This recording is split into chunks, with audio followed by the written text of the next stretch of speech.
નમસ્કાર, પ્રણામ, સ્વાગત છે તમારું એક નવા વિડીયોમાં। મિત્રો, આજની કહાની એક સત્ય ઘટના છે, એટલે થોડો સમય કાઢીને અંત સુધી જરૂરથી સાંભળજો। મિત્રો, સૌરાષ્ટ્રના એક ગામમાં રમણભાઈ અને તેનો પરિવાર રહેતો હતો। સામાન્ય પરિસ્થિતિમાં રહેતો આ પરિવાર હંમેશા ખૂબ જ ખુશ અને બીજાની મદદ કરવા માટે હંમેશા તૈયાર રહેતો। ભલે ભગવાને એના નસીબમાં થોડી કઠિન સ્થિતિ રાખી હોય, પરંતુ આ પરિવાર દરેક વસ્તુમાં ખૂબ જ સંતોષ માનતા હતા। પરિવારમાં રમણભાઈના પત્ની દક્ષાબેન અને દીકરો સાગર અને નાની દીકરી શીતલ હતા। આ ગરીબ પરિવારની લાચારીનો ગામના લોકો ફાયદો ઉઠાવતા અને થોડા મહિના પહેલા રમણભાઈને નોકરીમાંથી કાઢી મૂકવા આવ્યા હતા। રમણભાઈ પોતાના ગામની નજીકના શહેરમાં વોચમેન તરીકે નોકરી કરતા હતા અને પોતાના પરિવારના ભરણ પોષણ માટે ખૂબ જ મહેનત કરતો આ વ્યક્તિ એક દિવસ બેરોજગાર બની ગયો। રમણભાઈના પત્ની પણ પોતાના પતિની મદદ કરવા માટે એક ગૃહ ઉદ્યોગમાં કામ કરતા અને ઘરે આવીને બીજાના ઘરોના કામ કરવા જવા લાગ્યા। ગામના લોકો એવી વાતો કરતા કે દક્ષાબેનનો પતિ તો બાયલો છે, એ પોતે ઘરમાં બેસીને આરામ કરે છે અને બિચારી તેની પત્નીને બીજાના ઘરોમાં કામ કરવા મોકલે છે। ક્યારેક ક્યારેક તો રમણભાઈને મોઢે મોઢ આવી વાતો સાંભળવા મળતી, પરંતુ મોટા લોકો સામે જીભ ચલાવવી એને યોગ્ય નહોતું લાગતું। આ લોકોની વાતો સાંભળીને રમણભાઈ હતાશ થઈ જતા અને રમણભાઈ પોતાના માટે કામ શોધવા માટે ઘણો પ્રયાસ કરતા, પરંતુ એને ક્યાંય કામ ન મળ્યું અને ક્યારેક તો એના ગામના મોટા માણસો પાસે હાથ જોડીને કામ માંગતા, પરંતુ આ અહંકારી લોકો એનું અપમાન કરીને ત્યાંથી કાઢી મૂકતા। રમણભાઈની નાનકડી દીકરી શીતલ ઉંમરમાં તો હજુ નાની હતી, પરંતુ ઘરની પરિસ્થિતિને ખૂબ જ સારી રીતે સમજતી હતી અને પિતાના પડછાયા જેવી શીતલ એના પિતાની વેદના સમજતી હતી। એટલે એ રમણભાઈને એવું કહેતી કે પપ્પા, તમે ચિંતા ન કરો, બસ મને મોટી થવા દો, હું તમને કોઈ પાસે હાથ લાંબો કરવાનો મોકો નહીં આવવા દઉં। નાનકડા જીવના મોઢેથી આવી વાતો સાંભળીને રમણભાઈની આંખો ભીની થઈ જતી અને પોતાની દીકરીનો આવો જુસ્સો જોઈને તેની અંદર પણ હિંમત આવી જતી।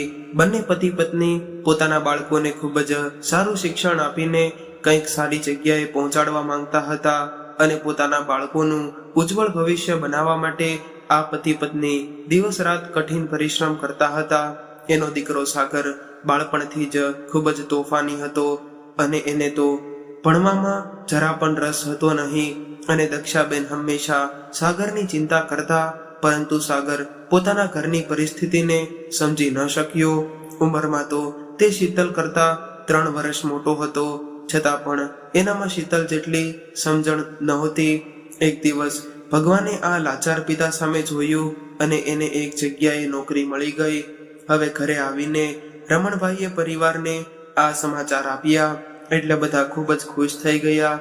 ત્યારબાદ રમણભાઈ શહેરમાં નોકરી પર જવા લાગ્યા અને દક્ષાબેન એના જ ગામની બહાર આવેલી એક કારખાનામાં કામ કરવા લાગ્યા અને સવારના સમયે બંને બાળકોને શાળાએ છોડીને રમણભાઈ શહેરમાં જવા માટે નીકળે અને સાથે સાથે દક્ષાબેન પણ કારખાને જવા માટે નીકળી જતા।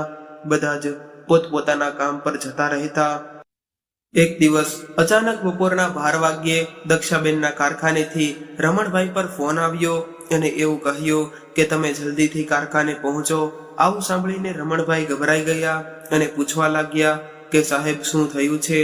દક્ષા ક્યાં છે? ત્યારે મેનેજરે કહ્યું, તમે બસ કારખાને આવી જાઓ। મેનેજરની આવી વાત સાંભળતા જ રમણભાઈને નબળા વિચાર આવવાનું શરૂ થઈ ગયું અને 10 કિલોમીટરનું અંતર રમણભાઈ માટે આજે 10 ભવન જેવું થઈ ગયું હતું। એ પોતાની તૂટેલી સાયકલ લઈને ઝડપથી દક્ષાબેન પાસે પહોંચવા માંગતા હતા અને કારખાને પહોંચતા જ મેનેજરે એને એવું કહ્યું કે કારખાનાના મશીનમાં કામ કરતી વખતે શોર્ટ સર્કિટ થવાથી દક્ષાબેનને વીજ કરંટ લાગ્યો અને એનો જીવ ગયો છે। આ વાત સાંભળતા જ રમણભાઈ જાણે કે જડ બની ગયા હોય એવી રીતે સ્થિર થઈ ગયા।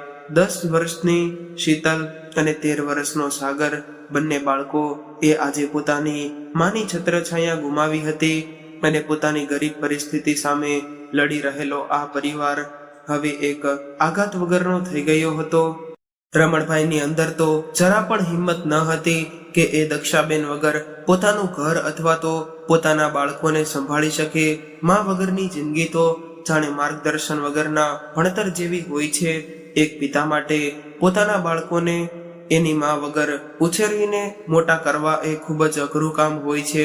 શીતલ ઉંમરમાં નાની હતી એટલે એને પોતાના માતા પિતા સાથે રહેવાની આદત હતી અને એ અવારનવાર રમણભાઈ પાસે એની માતાની વાતો કર્યા કરતી અને નાનકડી ઉંમરમાં એ જાણતી હતી કે મારા પપ્પા પોતાનું હૃદય કઠણ કરીને અમને મોટા કરી રહ્યા છે.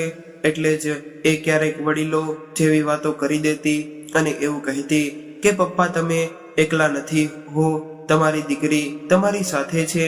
દીકરીની વાત સાંભળીને રમણભાઈ અને એને ભેટી પડી જતા અને એવું કહેતા કે બેટા હું ભાગ્યશાળી છું કે મને તારા જેવી દીકરી મળી છે.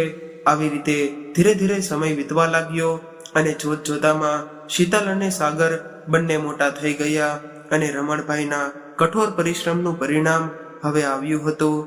સાગર હવે બેંકમાં નોકરી કરતો હતો. શીતલ પણ પોતાનો અભ્યાસ સાથે નોકરી કરીને પિતાને ટેકો કરી રહી હતી અને રમણભાઈના બંને બાળકોમાં જમીન આસમાન જેટલું અંતર હતું. સાગર નાની નાની વસ્તુઓમાં ગુસ્સો કરતો, પરંતુ શીતલ ખૂબ જ સમજદાર અને સંસ્કારી છોકરી હતી. ગરીબ મા બાપના ઘરે મોટી થયેલી શીતલને ભગવાને ખોળા ભરીને રૂપ આપ્યું હતું. થોડા સમય બાદ સાગરની ઓફિસમાં નોકરી કરી રહેલી સારિકા સાથે સાગરના લગ્ન નક્કી થઈ ગયા અને આ બંને એકબીજાને ખૂબ જ પસંદ કરતા હતા. અને સારિકા પૈસાવાળા બાપની દીકરી હતી. એ એના પિતાની એકનું એક સંતાન હોવાથી એના પિતાએ સાગર સાથે એના લગ્ન કરવા માટે હા પાડી દીધી અને સાગરનું ઘર મધ્યમ વર્ગનું હતું. સામે એની પત્ની સારિકા બંગલામાં રહેવા વાળી હતી. પિતાના અઢળક પૈસામાં મોટી થયેલી આ અહંકારી સારિકા રમણભાઈના ઘરમાં તો જાણે કે ઝઘડાના પોટલા ભરીને આવી હોય એવું લાગતું હતું. લગ્ન થતાની સાથે જ સાગર તો જાણે પૂરેપૂરો સારિકાની મુઠ્ઠીમાં આવી ગયો હોય એવી રીતે રહેવા લાગ્યો હતો. અને હવે તો ઘરમાં બે દીકરીઓ કે જે અલગ અલગ પરિસ્થિતિમાં મોટી થઈ છે. એક સારિકા છે કે જેણે પોતાના પિતાના ઘરે ખૂબ જ સુખ સુવિધા વાળી જિંદગી જીવે છે અને એક શીતલ છે કે જેણે પોતાની ઝૂંપડીમાં રહીને પણ એક સંતોષભરી જિંદગી જીવી છે. આજે આ અમીર ઘરની દીકરી અને ગરીબ ઘરની દીકરી વચ્ચે સંસ્કારોની કોઈ તુલના થઈ શકે તેમ નથી. અને સારિકા બોલવામાં ખૂબ જ તીખી હતી. એ રમણભાઈનો આદર તો ઠીક છે, પરંતુ એને સરખી રીતે જવાબ પણ આપતી ન હતી. અને શીતલ આ બધું જોઈને મનમાં ને મનમાં દુઃખી થઈ જતી, પરંતુ મોટા ભાઈના ડરને લીધે એ કંઈ બોલતી નહીં. હંમેશા મીઠો જવાબ આપતા કરતી અને રમણભાઈ ક્યારેક સારિકાને કંઈ પૂછી લે એ જ પળે સારિકા રમણભાઈનું મોઢું તોડી લેતી. એટલે રમણભાઈ નિરાશા થઈને પોતાનું કામ કરવા લાગતા. બાજુના ઘરમાં રહેતા નીતાબેન રમણભાઈના ઘરના લોકોથી ખૂબ જ સારી રીતે વાકેફ હતા અને સારિકા તો બસ એની બહેનપણીઓ સાથે પાર્ટી કરવામાં લાગી રહેતી. અને સાગર પણ ક્યારેય એને કંઈ કહી દે તો એના પપ્પાને ફોન કરીને સાગરને પણ ધમકાવી નાખતી. અને સાગર પૂરી રીતે સારિકાના દબાવમાં આવી ગયો હતો. શીતલ તો એના પપ્પાની લાડકી દીકરી હતી, સાથે સાથે પાડોશીના લોકોની પણ લાડકી હતી. નાના બાળકો સાથે નાની અને મોટા લોકો સાથે વડીલની જેમ રહેતી હતી. એટલે એ દરેક લોકોના આકર્ષણનું કેન્દ્ર બની જતી. અને નીતાબેનને સંતાનમાં કંઈ હતું નહીં, એટલા માટે એના પતિ રમેશભાઈ અને નીતાબેન શીતલને પોતાની દીકરી માનતી હતી. મા વગરની આ દીકરીને નીતાબેનની સાર સંભાળમાં પોતાની માની છબી દેખાતી. અને થોડા વર્ષો બાદ શીતલના લગ્ન નક્કી થયા. એક પિતા તો પોતાની દીકરીને સર્વશ્રેષ્ઠ શાસ્ત્રો મળે એવી જ અપેક્ષા રાખતો હોય છે. એવી જ રીતે રમણભાઈએ પોતાની લાડકી દીકરી માટે સારા ગુણવાળો એક છોકરો પસંદ કર્યો. શીતલના સાસરિયાવાળા ખૂબ જ પૈસાવાળા હતા. એના ઘરમાં કોઈ પણ વસ્તુની કમી હતી નહીં, પરંતુ શીતલ એવું માનતી હતી કે પૈસાવાળા લોકો ગરીબ લોકોને કંઈ માનતા નથી અને આ ગરીબ બાપની સ્વાભિમાની દીકરી માટે પોતાના બાપને કોઈ નીચા કહે છે એ સહન કરવું ખૂબ જ મુશ્કેલ હતું. એટલે એણે આ લગ્ન કરવાની ના પાડી દીધી. પરંતુ રમણભાઈએ શીતલને પણ આ છોકરો પસંદ આવી ગયો હતો અને લગ્નની તારીખ લેવાઈ ગઈ. શીતલને સારું સાસરું મળી ગયું છે. હવે રમણભાઈની ચિંતા દૂર થઈ ગઈ હોય એવું લાગતું હતું. એક બાપની ફરજ નિભાવવામાં એમણે અત્યાર સુધી ભેગી કરેલી મૂડીમાંથી પોતાની દીકરી માટે બધો જ કરિયાવર લઈ લીધો અને ભવિષ્યમાં પણ કોઈ એની દીકરીને કંઈક ન કહે એની એણે પૂરેપૂરી કાળજી રાખી હતી. કરિયાવરનો આ રિવાજ એક બાપના ખંભા પર ખૂબ જ મોટી જવાબદારી હોય છે. દીકરીના લગ્નમાં એક પિતા પોતાના કાળજાનો કટકો આપી દે છે, પરંતુ લોકો તો કરિયાવરમાં શું આપ્યું એનું ધ્યાન રાખે છે. કદાચ એના ઘરે દીકરીનો જન્મ નહીં થયો હોય તો એવા લોકો જ આવી વાતો કરતા હશે. રમણભાઈએ પોતાની પહોંચ કરતા પણ વધારે ઉત્સાહથી દીકરીના લગ્ન કરાવ્યા. મા વગરની દીકરીના પ્રસંગમાં કોઈ પણ વસ્તુની કમી ન રહી જાય એનું રમણભાઈએ ખૂબ જ ધ્યાન રાખ્યું હતું. જોકે સારિકાને એનું રમણભાઈને ખૂબ જ ધ્યાન રાખ્યું હતું. જોકે સારિકાને પોતાની નણંદને લઈને કોઈ ભાવ હતો નહીં. એ તો બસ મહેમાનની જેમ લગ્નમાં હાજરી આપી રહી હતી. અને નીતાબેન અને રમેશભાઈ આજે એના સગા માતા પિતા બનીને કન્યાદાન આપવાના હતા. શીતલને આજે લગ્નના કપડામાં જોઈને રમણભાઈ ખુદને રોકી ન શક્યા અને રમણભાઈ પાસે ડૂચકા ભરીને રડવા લાગ્યા. રમણભાઈના જીવનનો એકમાત્ર આધાર એવી શીતલ આજે એને હંમેશા માટે છોડીને જતી રહેશે. એ વિરહ રમણભાઈના આંસુઓ દ્વારા સ્પષ્ટ રીતે દેખાઈ રહ્યો હતો. લગ્નની વિધિ સમાપ્ત થઈ અને શીતલ પોતાના મમ્મીના ફોટા પાસે જઈને ઊભી રહી. એણે અત્યાર સુધી એના પપ્પા માટે ખૂબ જ મક્કમ રહેવાની કોશિશ કરી હતી, પરંતુ અંતમાં એ ખુદને રોકી ન શકી અને માની તસવીર જોઈને લઈને જોર જોરથી રડવા લાગી. અને આ જોઈને રમણભાઈ પણ રડવા લાગ્યા. આજે તો સાગર પણ થોડો ઉદાસ હતો હોય એવું લાગી રહ્યું હતું. આ બાપ દીકરીના વિરહની વેદના શું શબ્દોમાં વર્ણન કરવું મુશ્કેલ હતું. અને રમણભાઈ શીતલના માથા પર હાથ મૂકીને કહેવા લાગ્યા કે બેટા, ભગવાન તને બધી જ ખુશીઓ આપે અને તું હંમેશા ખુશી રહેજે, સુખી રહેજે. અને દીકરી, મારા આપેલા સંસ્કારોનું ચિંતન કરજે અને તારું ધ્યાન રાખજે. પોતાના પિતાજીના આટલા શબ્દો સાંભળીને શીતલ રમણભાઈને ભેટીને રડવા લાગી અને રડતા રડતા એવું કહ્યું કે પપ્પા, તમે તમારી તબિયતનું ધ્યાન રાખજો અને મારી જરા પણ ચિંતા કરતા નહીં. આપણા હૃદયના તારતા ભગવાનને પહેલેથી જ જોડેલા છે. કદાચ તમને કંઈક તકલીફ થશે તો તમારી દીકરી દોડતી દોડતી આવી જશે. હવે દીકરીને વિદાય આપીને સૌ પોતપોતાના ઘરે જતા રહ્યા. આજે તો આ પહેલો દિવસ હતો કે રમણભાઈ દીકરીના વગર ઘરમાં રહ્યા હતા. આજે એને ઘરના ખૂણે ખૂણે 2 વર્ષની શીતલના પગમાં પહેરેલી ઝાંઝરીનો અવાજ ગૂંજતો હતો એવું લાગી રહ્યું હતું. આજે શીતલ 22 વર્ષની થઈ ગઈ હતી, પરંતુ રમણભાઈ માટે તો એ હજુ પણ નાની બાળકી હતી. રમણભાઈને પોતાની દીકરી પર ગર્વ હતો કે શીતલ ભલે માતાની છત્ર છાયા વગર મોટી થઈ છે, પરંતુ એ ખૂબ જ સમજદાર અને સંસ્કારી છે. મને વિશ્વાસ છે કે મારી દીકરી જે ઘરમાં જશે એ ઘરને તારી દેશે. એક તરફ શીતલની યાદમાં ઉદાસ થઈને બેસેલા રમણભાઈ હતા અને સામે નવવધુ બનીને નવા ઘરમાં પ્રવેશ કરેલી શીતલ. પોતાના નવા ઘરમાં પગ મૂકતા જ શીતલની જિંદગી પૂરી રીતે બદલાઈ ગઈ. એક દીકરી તરીકેની સફર તો એને ખૂબ જ ગમી હતી.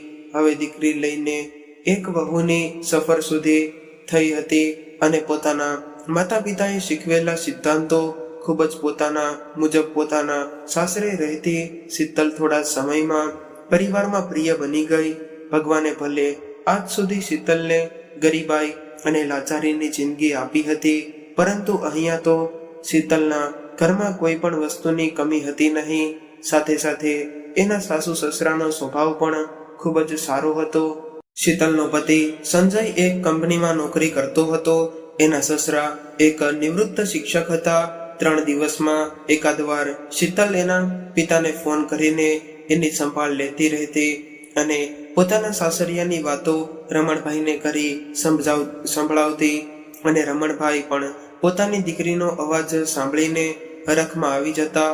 શીતલ સાથે તો ખૂબ જ ઉત્સાહથી વાતો કરતા, પરંતુ અંદરથી તો મૂંઝવાયેલા હતા, કેમ કે એ પોતાના ઘરમાં ખૂબ જ હેરાન હતા. શીતલના ગયા બાદ આ ઘરમાં એ એકલા પડી ગયા હતા. એને એના દીકરાની તો કોઈ આશા હતી નહીં અને વહુ તો એનાથી પણ વધે એમ હતી. અને દીકરીના ગયા બાદ રમણભાઈના પુત્ર અને પુત્ર વધુએ રમણભાઈ સાથે દુર્વ્યવહાર કરવાનું શરૂ કર્યું હતું. અને રમણભાઈને સમયસર ભોજન તો ઠીક છે, પરંતુ ઘરમાં રહેવું પણ અઘરું હતું. એમણે તો પહેલાથી જ જરા સાચા બનીને ખોટા લોકોનું સહન કર્યું ન હતું, પરંતુ પોતાની દીકરીને ચિંતા ન થાય એટલા માટે એની સામે ખૂબ જ ખુશ થઈને હસતા રહેતા. અને રમણભાઈ પોતાના અવાજમાં સત્ય છુપાવીને શીતલને એવું કહેતા કે સારિકા મારું ખૂબ જ ધ્યાન રાખે છે. એ મને રોજ એવું કહે છે કે પપ્પા, હું અને સાગર તમને શીતલબેનની કમી મહેસૂસ નહીં થવા દઈએ. આવી વાત સાંભળીને શીતલના હૃદયને ઠંડક મળતી. હવે એના મનમાં સતાવતી એના પિતાની ચિંતા ધીમે ધીમે દૂર થઈ ગઈ હતી. જેવી રીતે દિવસ પછી રાત આવે છે, એવી જ રીતે સુખ પછી દુઃખ આવે છે, એ પણ નક્કી છે. શીતલના જીવનમાં હજુ તો માંડ થોડી ખુશી આવી હતી, ત્યાં તો ભગવાને એના પર દુઃખનો પહાડ મૂકી દીધો. એના લગ્નને 6 મહિના થયા હતા અને ઘરે આવતા સમયે કાર અકસ્માતમાં શીતલના પતિનું અવસાન થયું. આ ઘટનાને શીતલની જિંદગી પલટાવી નાખી અને નાની ઉંમરમાં પોતાના પતિને ખોઈને એ વિધવા બની ગઈ. અને પતિના ગયા પછી તો એના સાસરિયામાં રહેવું એના માટે અઘરું થઈ ગયું હતું. એના પતિના અવસાનમાં શીતલનો કોઈ દોષ હતો નહીં. એને એના સાસુ સસરા શીતલને મનહૂસ કહીને પોતાના દીકરાના મૃત્યુ માટે જવાબદાર ગણતા હતા. હવે તો એના સાસુ સસરાનો વ્યવહાર પણ બદલાઈ ગયો હતો. એના સાસુ એને ન કહેવાના વેણ કહીને દુખી કરતા અને નાની નાની વાતોમાં એના માતા પિતાને પણ અપશબ્દો કહીને અપમાનિત કરવા લાગ્યા. એક દિવસ ઘરના કામમાં શીતલ એટલી બધી વ્યસ્ત હતી કે આજે એના પિતાનો જન્મદિવસ હતો એ પણ ભૂલી ગઈ હતી. અને બપોરના સમયે કામમાંથી નવરી થઈને એ પિતાને જન્મદિવસની શુભેચ્છા આપવા માટે ફોન લગાવ્યો અને શુભેચ્છા આપી. શીતલ એના પિતા સાથે ફોનમાં વાત કરતી હતી. એક સમયે એના સાસુ એની સામે આવીને ઊભા રહ્યા અને એના હાથમાંથી ફોન આંચકી લીધો. ત્યારે શીતલ ગભરાતા અવાજે બોલી કે મમ્મી, મારા પપ્પાનો ફોન છે, મને 2 મિનિટ વાત કરી લેવા દો. ત્યારે શીતલના સાસુ ગુસ્સાભરી નજરે શીતલ સામે જોઈને કહેવા લાગ્યા કે તમને બાપ દીકરીની એકબીજા સાથે ફોનમાં વાત કરવા સિવાય બીજું કઈ કામ છે કે નહીં? શીતલના સાસુની આટલી વાત સાંભળતા જ રમણભાઈના ચહેરા પરના ભાવ બદલાઈ ગયા. એક પળ માટે તો એને સમજાયું નહીં કે પોતાની દીકરી સાથે એના સાસુ કેવું વર્તન કરી રહ્યા છે. નાની ઉંમરમાં જ પતિને ખોઈને વિધવા થયેલી દીકરી પ્રત્યે એને ખૂબ જ લાગણી હતી અને એના સાસુનો આવો વ્યવહાર રમણભાઈને ચિંતા કરાવી રહ્યો હતો. ત્યારે શીતલે એના સાસુ સામે હાથ જોડીને એના હાથમાંથી ફોન લીધો અને વાતને જોડતા એવું કહ્યું કે હા પપ્પા, મારે આજે તમને ફોન કરવામાં મોડું થઈ ગયું છે, એટલા માટે મારા સાસુ મને ખીજાઈ રહ્યા છે. સવારથી જ હું કામમાં એટલી વ્યસ્ત હતી કે તમારો જન્મદિવસ પણ ભૂલી ગઈ હતી. એટલે મારા સાસુ એવું કહે છે કે આમ તો તું તારા પપ્પા સાથે એટલી બધી વાતો કરે છે, પણ આજે કેમ ભૂલી ગઈ?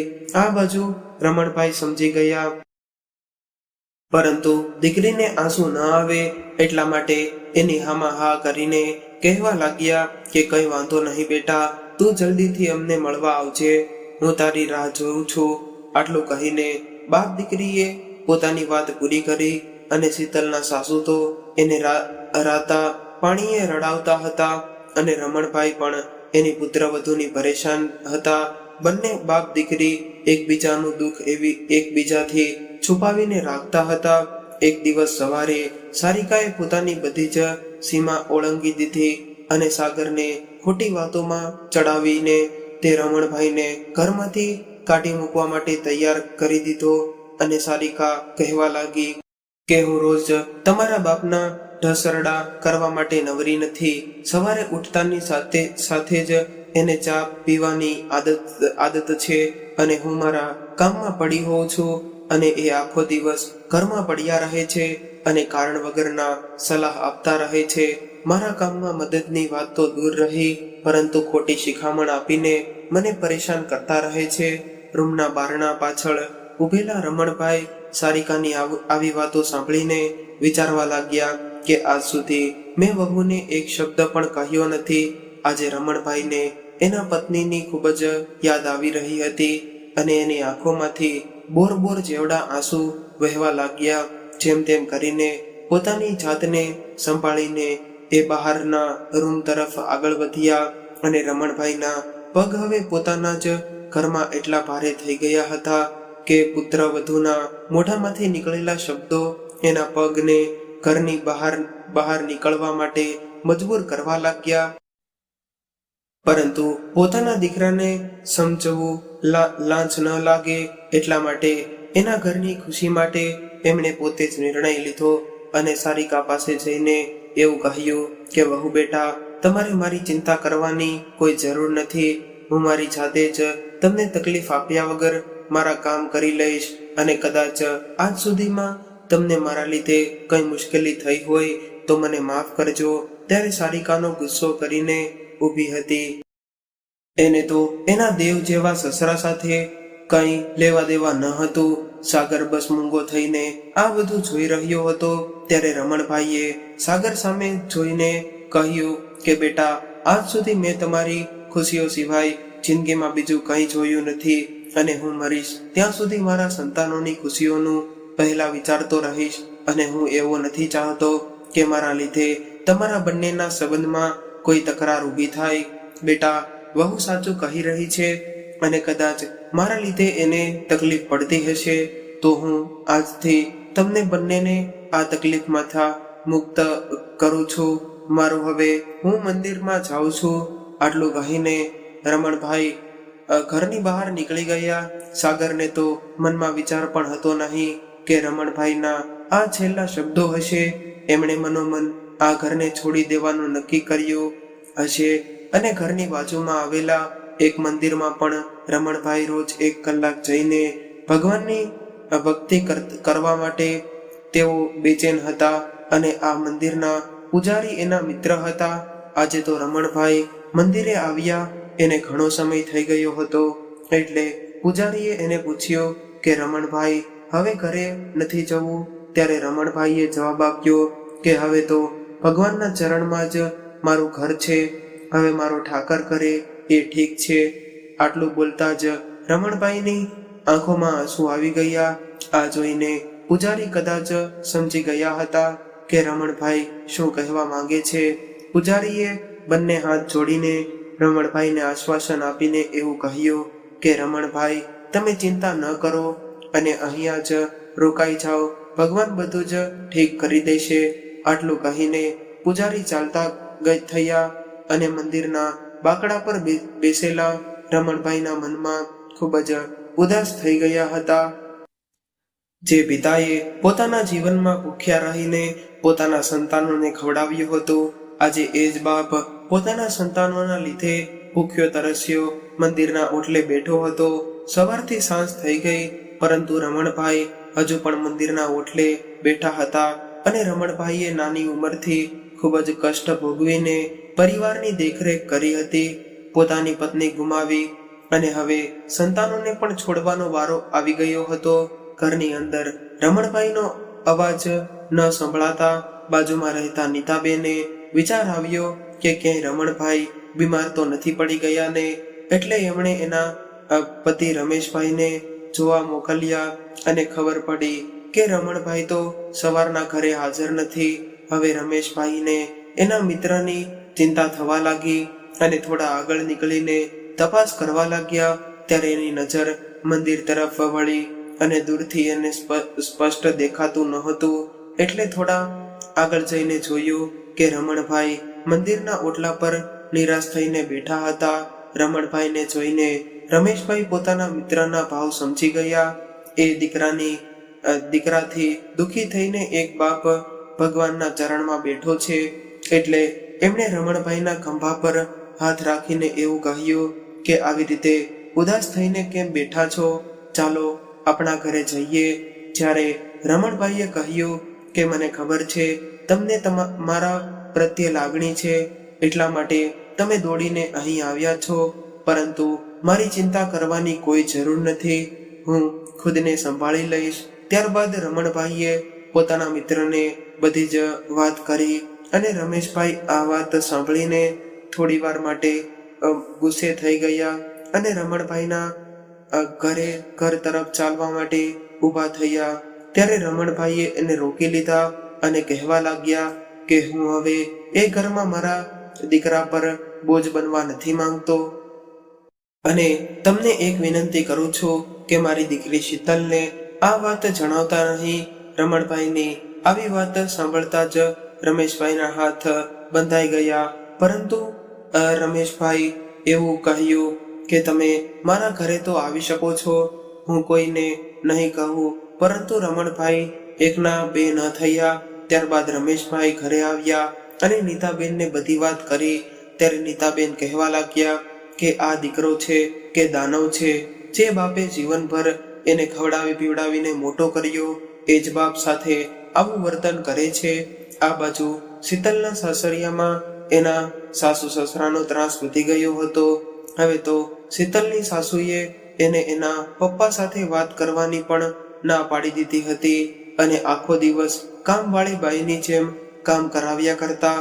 અને સાસુના આ વાતથી હારી ગયેલી શીતલ એના પિતાને યાદ કરીને રડવા લાગતી કે પિતા સાથે વાત ન કરી એને ઘણા દિવસો થઈ ગયા હતા.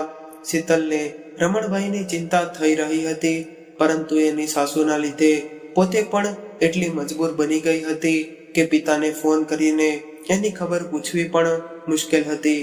અચાનક રમણભાઈની તબિયત બગડી ગઈ અને એ ત્યાં જ ઓટલા પર બેઠા બેઠા ઢળી પડ્યા અને રમણભાઈને પડી ગયેલા જોઈને પૂજારી દોડતા દોડતા એની પાસે આવ્યા અને રમેશભાઈને જાણ કરી. એટલે નીતાબેન અને રમેશભાઈ ગભરાઈને એની પાસે આવી પહોંચ્યા અને ઝડપથી હોસ્પિટલ લઈ ગયા. પરંતુ નીતાબેનથી રહેવાયો નહીં. એટલે તેમણે તરત જ શીતલના ઘરે ફોન કરીને એના સાસુને એવું કહ્યું કે મારે શીતલ સાથે વાત કરવી છે, એટલે જલ્દી એને ફોન આપો. એ સમયે શીતલ એના સાસુના પગ દબાવી રહી હતી, એટલા માટે એ ફોનમાં ચાલી રહેલી વાતચીત સાંભળી ગઈ. ત્યારે એણે સાસુને ખૂબ જ વિનંતી કરી કે મને ફોનમાં વાત કરવા દો. અને શીતલ કહેવા લાગી કે હા નીતા માસી, શું થયું છે? તમે કેમ એટલા બધા ગભરાઈ ગયા છો? ત્યારે નીતાબેન રડતા અવાજે કહેવા લાગ્યા કે તારા પપ્પા બેહોશ થઈ ગયા છે, એટલે હું અને તારા કાકા એને દવાખાને લઈને જઈ રહ્યા છીએ, એટલે જેમ બને એમ જલ્દી અહીંયા પહોંચી જા. નીતાબેનની આટલી વાત સાંભળતા જ શીતલના હાથમાંથી ફોન નીચે પડી ગયો અને એ રડવા લાગી. એક તો ઘણા દિવસોથી પપ્પા સાથે વાત નહોતી થઈ અને અચાનક પપ્પાની તબિયત બગડવાના સમાચાર સાંભળતા જ શીતલની હાલત ખરાબ થઈ ગઈ. હવે તો એમણે હિંમત કરીને પોતાની સાસુની વિરુદ્ધ જઈને પોતાના પિતા સાથે પહોંચવાનું નક્કી કરી લીધું અને ઘરની હોસ્પિટલ વચ્ચેના અંતરમાં શીતલનો ખૂબ જ જીવ મૂંઝાઈ રહ્યો હતો અને એ ભગવાનને એક જ પ્રાર્થના કરતી હતી કે મારા પપ્પાનું ધ્યાન રાખજો. અને જ્યારે એ હોસ્પિટલે પહોંચી અને ત્યાંનું દ્રશ્ય જોયું તો એને એવું લાગ્યું કે જાણે એની દુનિયા લૂંટાઈ ગઈ હોય, કારણ કે એના પપ્પાએ આ દુનિયાને અલવિદા કહી દીધા હતા. આ દ્રશ્ય એટલું બધું કરુણ હતું કે આસપાસમાં ઉભેલા લોકોની આંખોમાંથી પણ આંસુ આવી ગયા હતા. ત્યારે શીતલ એના પપ્પા પાસે જઈને ખૂબ જ રડવા લાગી. દીકરીની વધારે દુઃખ ન થાય એટલા માટે રમણભાઈ એની સાથે બનેલી ઘટનાની શીતલને જાણ ન કરી અને શીતલ અંત સમયમાં પણ પોતાના પિતાને મળ્યા કે વાત કર્યા વગરની રહી ગઈ. ત્યારે ત્યાં ઉભેલી નર્સ શીતલના હાથમાં એક ચિઠ્ઠી આપી અને એવું કહ્યું કે તમારા પિતા પાસેથી આ ચિઠ્ઠી મળી છે. શીતલે ધ્રુજતા હાથે આ ચિઠ્ઠી ખોલીને વાંચવાનું શરૂ કર્યું તો એમાં લખ્યું હતું કે મારી લાડલી દીકરી શીતલ, ભગવાનને મને વરદાન સ્વરૂપે તારા જેવી નાનકડી ઢીંગલી આપી હતી. હું કોઈ મોટો માણસ ન હતો, પરંતુ મેં તને ખુશીઓ આપવા માટે બધા જ પ્રયત્ન કર્યા હતા. કદાચ હું આ દુનિયાનો શ્રેષ્ઠ પિતા તો નહીં હોય, પરંતુ એ તો ગર્વથી કહું છું કે મારી શીતલ દુનિયાની શ્રેષ્ઠ દીકરી જરૂર છે. આજે તને હું મારી આ વાત જણાવીને એક બોજમાંથી મુક્ત કરવા માંગુ છું. દીકરી, તારા લગ્ન સમયે મારી પાસે પૂરતા પૈસા ન હતા, જેથી કરીને મેં મારી એક કિડની વેચીને પૈસાની વ્યવસ્થા કરી હતી. દીકરી, મારા જીવનનો એકમાત્ર આધાર તું હતી અને તને સાસરીએ વળાવીને હું મારી ચિંતામાંથી મુક્ત થવા માંગતો હતો. છેલ્લા થોડા સમયથી મારી તબિયત થોડી ખરાબ રહેતી હતી. સાગર અને સારિકાને તો મારા લીધે તકલીફ થઈ રહી હતી અને મારી બીમારીના લીધે એ બંને પતિ પત્ની વચ્ચે ઝઘડા થઈ રહ્યા હતા. જેથી કરીને મેં ખુદ એ ઘરથી નીકળીને એની તકલીફ ઓછી કરી દીધી અને હું તને આ બધી વાત તકલીફ ઓછી કરી દીધી હતી અને હું તને આ બધી વાત જણાવીને દુઃખી કરવા નહોતો માંગતો, એટલે અત્યાર સુધી મેં તને કંઈ કહ્યું નથી. દીકરી, ભગવાન તારી બધી જ ઈચ્છાઓ પૂરી કરે અને કદાચ મારાથી જાણતા કોઈ ભૂલ થઈ ગઈ હોય તો આ ગરીબ બાપને માફ કરી દેજે. મારા આશીર્વાદ હંમેશા તારી સાથે રહેશે. આટલું વાંચીને શીતલના આંસુએ આ ચિઠ્ઠીને ભીની કરી દીધી અને એ જમીન પર બેસીને પોતાના પિતાની ચિઠ્ઠીને છાતીએ લગાડીને પથ્થરને પણ ઓળંગી દે એવું કલ્પના કરવા લાગી. અને આજે આ ઘટનાને 15 વર્ષ વીતી ગયા છે. શીતલ હિંચકા પર બેઠી પોતાના પપ્પાની યાદોને યાદ કરી રહીને પોતાના મનમાં કહેતી હતી કે એક પિતાથી ઉપર કોઈ નથી હોતું. પાઈ ભેગી કરીને મેં એને મારી ખુશીઓ ખરીદતા જોયા છે અને મારા પપ્પાના રૂમમાં તો એ સાક્ષાત ભગવાન જોયા છે. તો મિત્રો, આજની સ્ટોરી તમને કેવી લાગી કોમેન્ટમાં જરૂરથી જણાવજો. મિત્રો, આજની સ્ટોરી તમને કેવી લાગી કોમેન્ટમાં જરૂરથી જણાવજો અને પસંદ આવી હોય તો વિડીયોને લાઈક, શેર અને નવા હોય તો ચેનલને સબસ્ક્રાઇબ જરૂરથી કરજો. હર હર મહાદેવ.